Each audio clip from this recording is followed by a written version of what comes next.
Welcome to Tushita Talks to the World. I'm Christopher Snedden.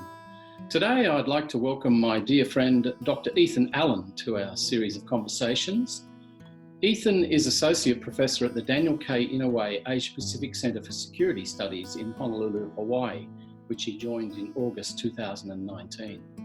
Ethan's formal background is in behavioural biology and neuroscience, and much of his professional career has centred on improving science education both in the United States and across Micronesia.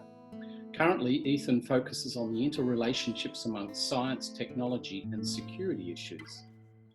I also know Ethan as a brilliant scientist who's got lots of extraordinary skills, including the ability to keep snakes, train fish, and also do various other things, including look after birds. He's an extraordinary fellow with a great intellect and a very curious mind. As usual, the views expressed today by Ethan in this conversation are, of course, his own personal views. They don't reflect those of the organisation for which he works, the United States Department of Defence, or the US government.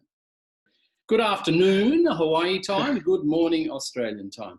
And in honour of both the weather, which is improving dramatically here, we're now entering what you guys would call the rise, which we call the spring. It has to be the rise because you have the fall. We don't have the fall. We have autumn and spring. But it's a beautiful day. And in honour of that beautiful day, but also the connection with Hawaii, I'm wearing a Hawaiian shirt, as are you. So aloha. Indeed. And this Hawaiian shirt allows me a very perfect segue into the first question, because this concerns that Polynesian navigational vessel, double-hulled, called the Hokulea, which is a training vessel to teach people or to remind people actually of the great navigational skills that the Polynesians had to get around the Pacific. Right. So my first question concerns the art and the concept of learning, about which you have had significant thoughts and expertise and experience. So in your experience over the years as an academic and as a researcher, what do you think the most important things about how to learn do we need to understand? And are you an advocate of lifelong learning, Ethan?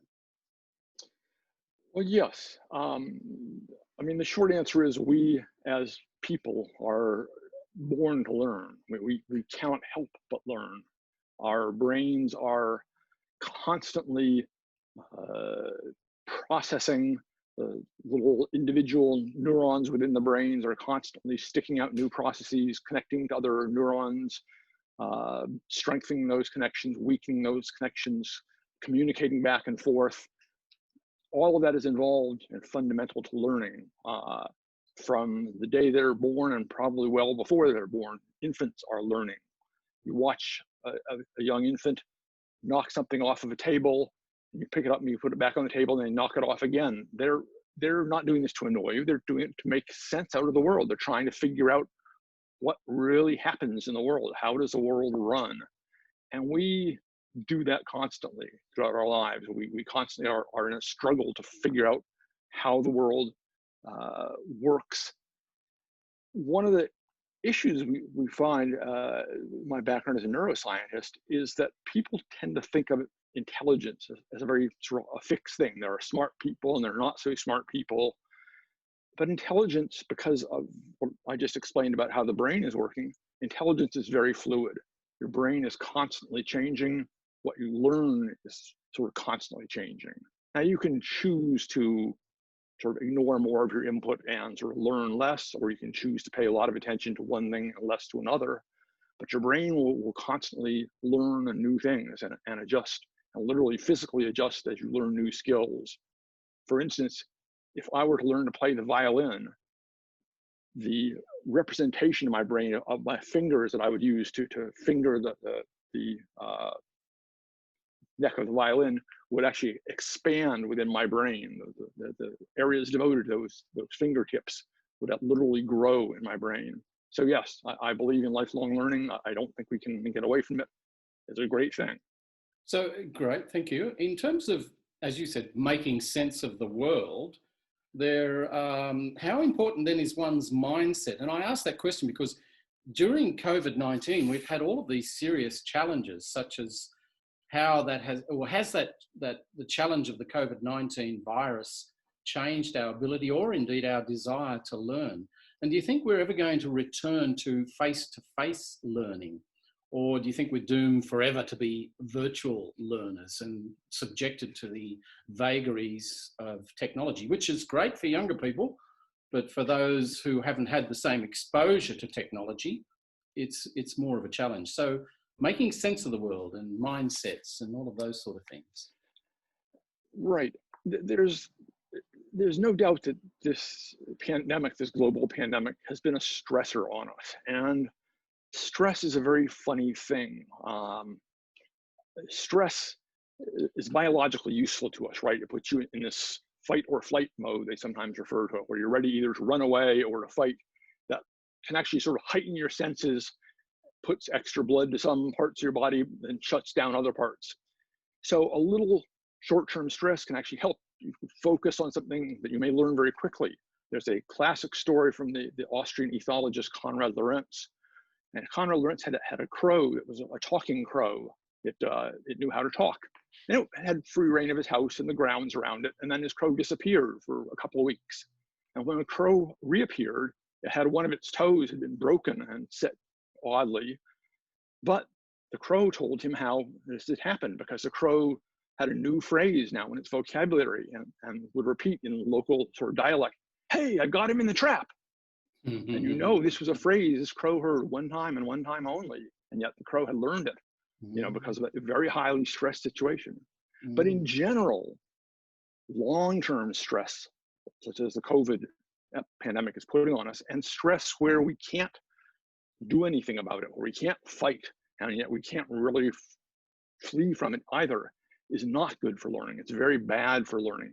That kind of stress, your body is constantly sort of putting out these same chemicals, fight or flight, but you can't do anything about it. And that actually causes, that inhibits learning, basically. People don't learn very well. That's why it's really, I think it's important to understand stress, to understand learning a little bit, and to realize like why it is so important during a time like the COVID pandemic to take care of yourself, to reduce your stress, to find ways to get through it, whether that be exercise or meditation or writing in your journal or practicing gratitude or understanding what they call your zone of control, the things you actually do have control over. All those things are good, and they're ways that we have to cope with it and to deal with it. And again, I think how we cope with it is a sort of sign of the fluidity of our intelligence. Some people cope with it very well, learn to deal with it, become comfortable with it. Other people don't. They get depressed and psychologically damaged by it.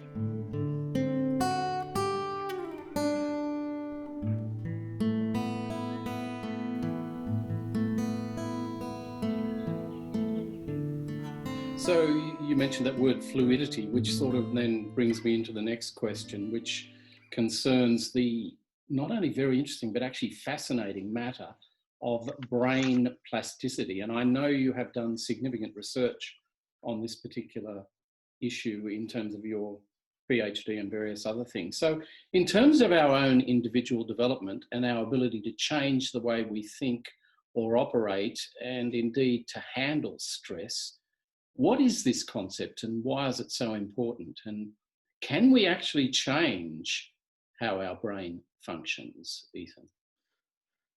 So yes, plasticity which is essentially the rewiring of the brain. So I talked of the neurons that are constantly putting out new little processes and connecting up to other neurons. That's a very dynamic process that's happening all the time. Thousands and thousands and thousands of these so-called synapses, these connections, are being formed or strengthened, broken at any given moment. Your brain has about 86 billion cells or 86 billion neurons in it, plus a lot of other cells. Those each have thousands to perhaps tens of thousands of these connections. So there's this massive network that's always being reshaped. And developmentally, certain parts of your brain are sort of ready to reshape better at certain times of your life. So if you were born, for instance, blind, and doctors cannot restore your sight for several years, you will never see as well as a normal sighted person. Your brain, the visual parts of your brain will have rewired themselves for no input, basically. Other senses probably will have taken over some of that space. It can rewire to some extent then, but there are so-called sort of critical windows to learn to see or to learn to talk. Children, again, who are deprived of hearing and speech do not learn to talk normally. There's a window, again, the first several years of life. Different parts of the brain are more or less plastic at different times. That is, up to some of the last maturing parts of the brain are the so-called prefrontal lobes, right above our eyebrows here, which help with future planning and so-called executive control of thinking about our own thinking, being able to rationally look far ahead, several steps ahead and all that. Those parts of the brain don't really fully wire up until probably our early 20s. So plasticity is really vital to us. So in terms of lifelong learning then, can we still be plastic as we age? Yes, we are less plastic, but our brain is constantly changing. Every day your brain is different than it was the day before. It has new connections. Some of the older connections have been strengthened. Some might have been weakened. Some might have been broken. You might have got brand new ones that never existed in your whole brain before. Yes. So yes, we keep learning things. I mean, you know things today that you didn't know yesterday, and that is learning. That is plasticity in your brain happening. It's considerably greater in our youngest years, really. But it's still a very, very important factor as we age. Oh, thank you. Well, that gives me hope. That's great. That's terrific. I can still keep hope on. for us all. Yeah, we can still keep learning things, which is great. So sort of moving to a more broader science and technology field, there are some significant emerging and current science and technological advancements and inventions that are of importance to the world, but also are important in terms of strategic rivalry. And I'm thinking of things such as nanotechnology, the development of that, the development of green technologies like solar, wind, and wave power, and also better storage of energy and batteries. And perhaps most significantly, the miniaturization of devices, including for military weaponry, in what some are calling the fourth industrial revolution. So in terms of strategic issues, what do you think are the most significant, interesting, and appropriate? And I use that word because that word appropriate appears in your biography, in terms of current or emerging scientific and technological advancements? So it's an intriguing question, and I'm sure a lot of people would give you lots of different answers to that. To my mind, one of the key areas is that of energy. We are sort of increasingly an energy consumptive species or an energy consumptive culture. All of the Western cultures are using more and more and more energy all the time. They're also right now using some of it more efficiently than they used to, which is a good thing because energy is expensive and the production of energy has bad side effects. But the technologies thus to gather energy, to convert energy, solar, you mentioned solar, wind, wave, are really important because they are taking on more of the burden of the energy that we need. Underlying all of those is what we call material sciences, which you mentioned nanoscale science and technology. understanding matter at the nanoscale, a billionth of a meter, that's the amount that your fingernails grow in 1 second. It's a scale where you cannot really imagine how tiny it is, but it's critical. That's where matter is assembled and where it gets its properties. And material scientists have now begun to get some control of matter on that realm and can build matter up on that scale. Instead of just sort of taking bulk matter and grinding it down and reshaping it, they're actually building it up molecule by molecule, layer by layer, and create materials that have desirable properties, such as the ability to capture energy from the sun, the ability then to transfer that into electrical energy, for instance, directly, the ability to split water molecules into hydrogen and oxygen. These kind of things are just absolutely critical, and they're getting more critical. It's a growing area, and I think strategically, those two things of energy and material sciences are going to prove to be strategically critical. Okay. In relation to energy, though, just before we move on, what about fighting in degraded circumstances? Now, if we have become so reliant on energy, particularly electricity, to power our devices and our computers particularly, if that's not available, how does that impact on things? Yes, that's a very interesting question.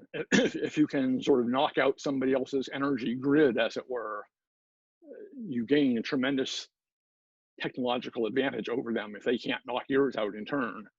And there are considerable worries about that because the US has a very highly interlocked grid system that may have some vulnerability to that.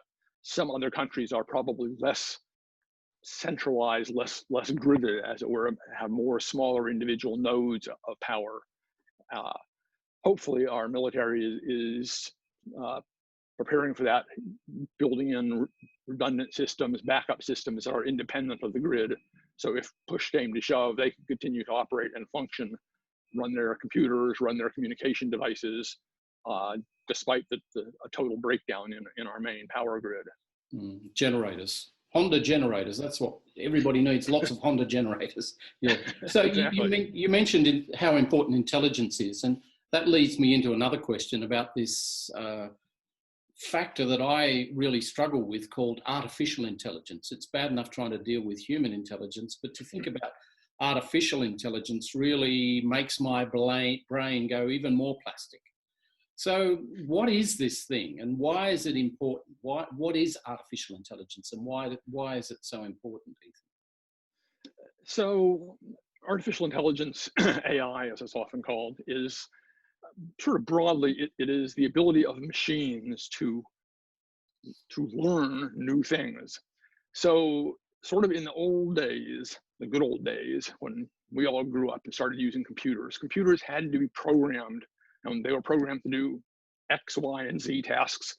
They might have done those very, very well, very, very fast, but they didn't do anything other than X, Y, and Z. Now, in part because of some of our new technologies, because they can make memory cheaper, they can connect bigger and bigger and bigger networks, they've begun to build machines that are much more capable of learning on their own. So a good example is the ancient game of Go. And they taught machines of just the basic rules of Go, no real strategies. Humans have strategies. And had this machine, AlphaGo, play millions and millions of games of Go against itself. And that machine came to the point where it soon could beat the world champions, the human world champions. It had, although no one had taught it anything other than the very basic rules of the game, it had learned very sophisticated strategies. It had learned strategies that our best human champions had never seen and never figured out. That's artificial intelligence, and it's increasingly pervasive. We see it on a very shallow level every day on our computers, right? You go and look to buy flowers one day, and the next day when you're on Facebook, what are the ads right beside your Facebook page? They're all for florist shops because the algorithms know that's what you were looking at and that's what you're interested in. But then they're running a bit late by then, aren't they? They need to develop some sort of artificial intelligence that can anticipate what we want. That's That's in the works. Oh, It's no. already in a crude sense, it's already there. That is, you go onto Amazon, if you've liked a certain book or a certain series of books or 3 or 4 books, Amazon's algorithms will suggest, well, you'll probably like these books too, because Yes, but in terms of my lifelong learning, I want to do something totally different. And when artificial intelligence can anticipate what I want to do that's totally different, that'll be interesting. yeah. Anyway, so go on. Sorry. No. I mean, it is incredible how they're using AI now for all kinds of different things, and it's an increasingly powerful force, and is going to increasingly be a part of our lives. Yeah, it's interesting because when I was growing up working on a farm, a property, what you would call a ranch, AI stood for artificial insemination, but obviously the acronym now has more than one meaning. So in terms of energy, the other factor that is really important for human beings, and we're now moving into an area totally different, is the issue of water. And I know you also have significant expertise in this issue as well. You wrote, for example, building water security on small Pacific islands. So for these Pacific islands, how important are the issues of insufficient or indeed excess amounts of water? Yes, water is one of those really, really critical things in our lives, right? We can live 3 minutes without air and 3 days without water, and after that, you're done for, basically. You need to have water. You live on a continent. There's a huge amount of water underground. You have large areas to catch water on the surface where it can pool into lakes and rivers, and you can channel it, you can move it around. The small Pacific islands don't have any of that. They've got a very limited land area. The people on these islands understand essentially all their drinking water comes from the rain, basically, that falls on their island. There's a Hawaiian proverb that translates roughly to, when the sky weeps, the land grows. And that the Hawaiians understood that basically that's where it all came from. Particularly when you get into the atoll islands, these very low-lying little coral rubble strips in the middle of the ocean, where they don't have any mountains sticking up. They have a very tiny, thin band of fresh water that floats on the salt water, literally a foot or 2 down in the sand, sometimes 2 feet, 3 feet down in the sand, very easily polluted, very easily contaminated with salts. They need rainwater. That's what they live off of. They have to catch it. They have to keep it. They have to be able to purify it and keep it in containers and keep it clean. That's, for them, absolutely essential. It's a key technology. There are wonderful new technologies like these things called Madi drops that are really a wonderful disinfectant technology now. But the Pacific Islands have, all small islands have unique water challenges. On the other hand, too much water, the other half of your question, particularly again, the atolls face rising sea levels and increasingly common or increasingly extreme weather events. So if you have rising sea levels and a king tide or a very high tide and a storm together, when that approaches some of these atolls, literally the ocean washes from side to side, covers the whole land. Waves washing literally across from one side of the island to the other.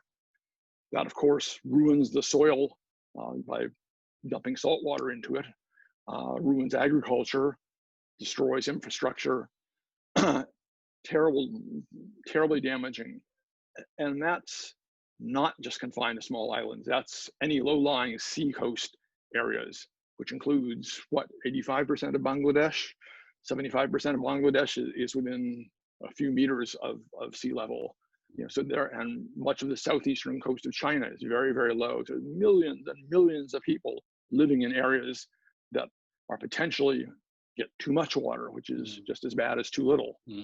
So yes, well, water is an increasingly critical thing. And it's not just Bangladesh. I think 17% of Bangladesh goes underwater if sea levels rise a meter, which means we're talking about 20, 25 million people being displaced. So very significant for them, but also the east coast of Australia, the coasts of the United States, large parts of Europe are going to, and also India and various other places are going to be subjected to rising sea levels. So it is very significant.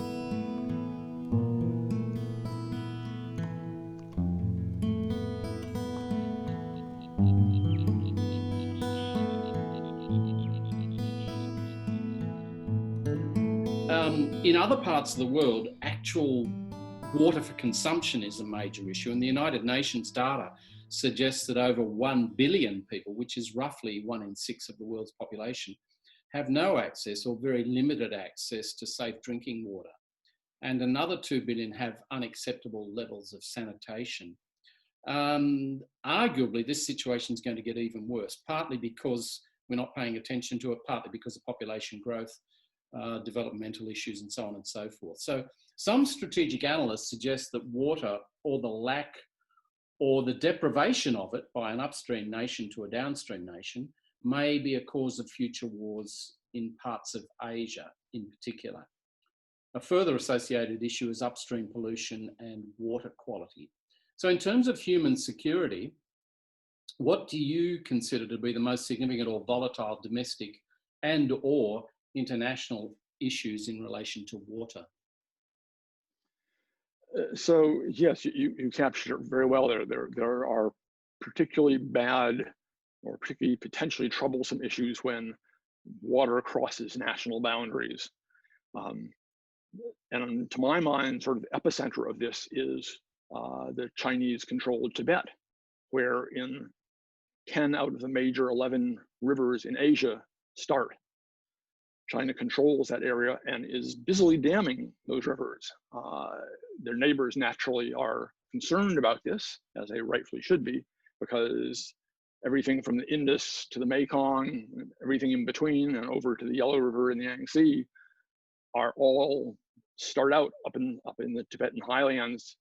China has this. China is also using more water every year than their aquifer is replenishing. The data show very clearly that much of China, indeed most of Asia, are sucking their aquifers, their water tables down lower and lower each year. They're taking more water out than is being replaced by the rainfall. It's not a sustainable situation. Combined with the increasing warmth, which is melting off the glaciers up in the Himalayas that feed all these rivers. So for a while that may be a little more water from them as glaciers melt, but sooner or later there's just not enough glacier left, and those rivers flow will start decreasing.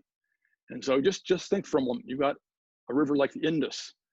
So as the headwaters of the Indus start getting less water, and China wants it, they're going to dam up the headwaters of it to save their water. Then India, of course, needs more water from what flows through it. So it's going to try to divert more of that water, perhaps violating the Indus water treaty with Pakistan, who's the downstream party on this. And when Pakistan was already water stressed basically as a country, has its water flow reduced by say a third or so, what's going to happen? That's liable to make a very messy situation at the very best. We need at this point to have the sort of international water governance. It needs to be amped up considerably. We need to look at the UN Sustainable Development Goal number 6, which says that good water is basically a human right, and we all need to have this. We have to look at equitable division of water to be sure that everyone has the water they need.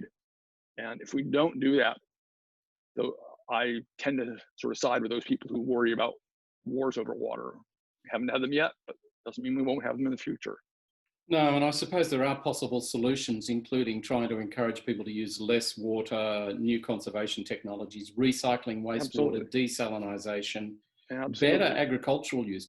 Thinking more about international water issues, you mentioned that China is the upstream nation for a number of important Asian rivers, including the Mekong, the Salween, and the Brahmaputra. The Brahmaputra flows a long way across Tibet, and then what in Australia we would call chucks a righty.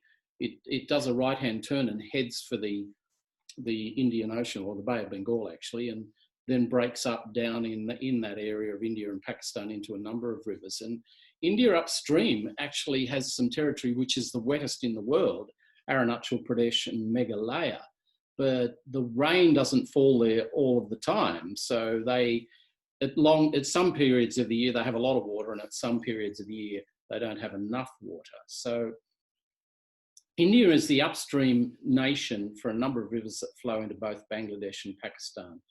So the broad question is, what can downstream riparian nations do to ensure their nation's water security? And thinking more narrowly, in the next 20 to 30 years, between, say, China and India, or India and Pakistan, do you actually see we might see a war in those specific areas over water? I can't say it won't happen, you know. It seems entirely plausible. The downstream nations have only limited tools at their disposal to force the upstream nations to share their water. Nations upstream can build dams and can stop water flow when it's dry, and equally as bad, they can increase water flow when there's already too much. Once they get storage capacity, they gain this ability to use water as a weapon, basically. And weaponizing water is an ugly concept, but one that's already sort of in play. This past year, basically, China was holding a lot of upstream Mekong water in large areas of China. Were showing from satellite data a good deal of water dammed up behind them, while downstream the Mekong was suffering the worst drought in 100 years. And it was actually causing a reversal of some normal seasonal water flows in and out of certain wetlands that just have terrible ecological consequences. And then, of course, since the people depend on the wetlands for their livelihoods, has terrible human consequences too. This is why I say I think there needs to be some international governance on water, some recognition that just like the air we breathe, no one really owns the water, and we all are sharing this common resource, and it's up to all of us, yes, to help keep it clean, but also to ensure that it gets to the people who need it, which is every single one of us. Every one of the 7 or 8 billion people on this planet needs water, and some have more, some have less. But what about things like population, either population control or people movement? Now, if sea levels do rise, people are going to have to relocate.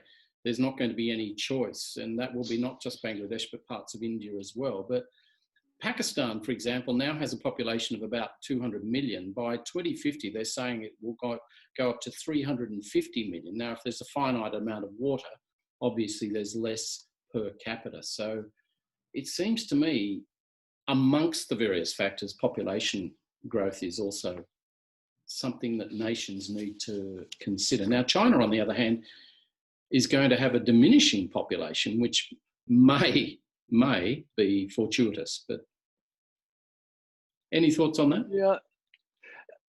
Yeah, and there's yet another sort of complicating factor. Our populations are also urbanizing. More and more percentage of our population live in urban areas, and urban areas consume more water per capita than do people in rural areas. So yes, we not only have more people, we have more people each using more water. So our water supplies are going to be even more stressed. China is a good example. Much of the population in China is up in the north, where they really don't have enough water, and deep parts of that area are undergoing desertification. They're turning into deserts. While down in the south, they have a lot of water, and they're actually taking on major redistribution of their water, building canal systems to move water from the south to the north. But of course, all that water is water that much of that used to go somewhere besides China, right? Into some of these other rivers. And so there's only X amount of water to go around, basically. And we do have enough water on this planet to keep us all drinking and grow enough food, but it's not evenly distributed. All right, well, thank you very much. I think you have helped us to make more sense of the world, to use your words, making sense of the world. So many issues, and I'd like to talk to you again at some stage, because I think there's many other issues that we could talk about. But thank you very much. It's Wednesday here in Australia. It's Tuesday in Honolulu, because you're 20 hours behind us. And I know, I'm prescient in this sense that I know tomorrow is your birthday, because it's your birthday here. So many happy returns for tomorrow. Have a great day, and thank you so much for talking to us today, Ethan. It's been really I enjoyed it so much, Christopher.